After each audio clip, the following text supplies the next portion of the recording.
Bonjour à tous. Bonjour.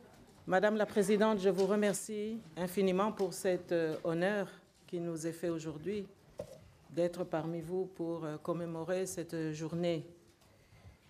Messieurs les Excellences, Messieurs et Mesdames, ambassadeurs, Messieurs les représentants de toutes ces associations qui sont réunies ici, je vous transmets le salut de mon pays, la République démocratique du Congo, et plus particulièrement le salut de notre diaspora congolaise qui aujourd'hui est aux avant-postes pour essayer d'animer la bonne conscience qui doit restaurer ce grand pays au cœur de l'Afrique.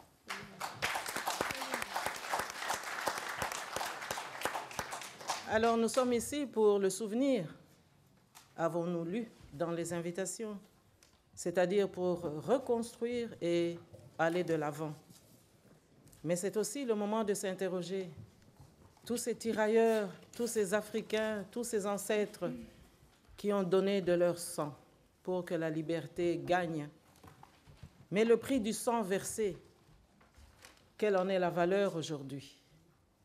Le prix de la liberté, quelle en est la valeur? Mais surtout le prix de la mémoire, quelle en est la quintessence pour que les générations à venir tirent profit des leçons que nous allons tirer et que nous devrons nécessairement tirer pour que ce monde vive dans une relative liberté et surtout dans une interdépendance bien comprise entre des nations qui se respectent.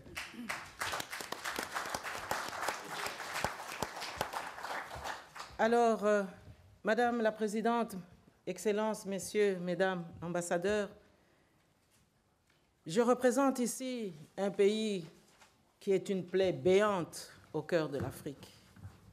En ce moment précis, notre démocratie si fragile est en train de vivre le contre-courant de l'histoire, le contre-courant de la mémoire et surtout la restauration de la violence.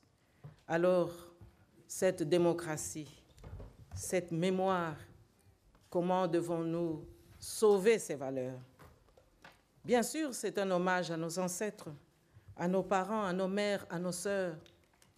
Mais quelle est notre responsabilité lorsque sous nos yeux, un si grand pays tel que le Congo est en train de vivre la pire des tragédies que nous pouvons nous aussi à notre tour qualifier de génocide contre le peuple congolais, génocide contre les femmes, contre les jeunes filles, contre les enfants qui aujourd'hui sont mutilés chaque jour et le monde entier se tait. Alors je suis ici la voix de toutes ces victimes pour que nous puissions associer la mémoire de ce jour à la blessure profonde de nos concitoyens.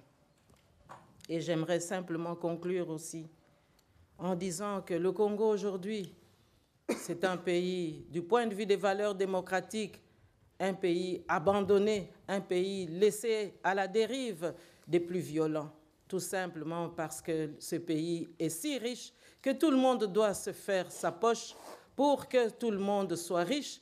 Mais regardez cette population paradoxalement si pauvre, si meurtrie, sans hôpitaux, sans écoles, sans routes. Alors, pour préserver cette mémoire que nous commémorons aujourd'hui, il ne faudrait surtout pas qu'on oublie que le plus grand pays francophone d'Afrique ne doit pas subir d'autres types d'injustices. Je vous demanderai tous à être vigilants parce que ce pays est menacé de balkanisation, ce pays est menacé d'implosion. Mais le peuple congolais refuse la balkanisation, refuse la division et refuse le tribalisme.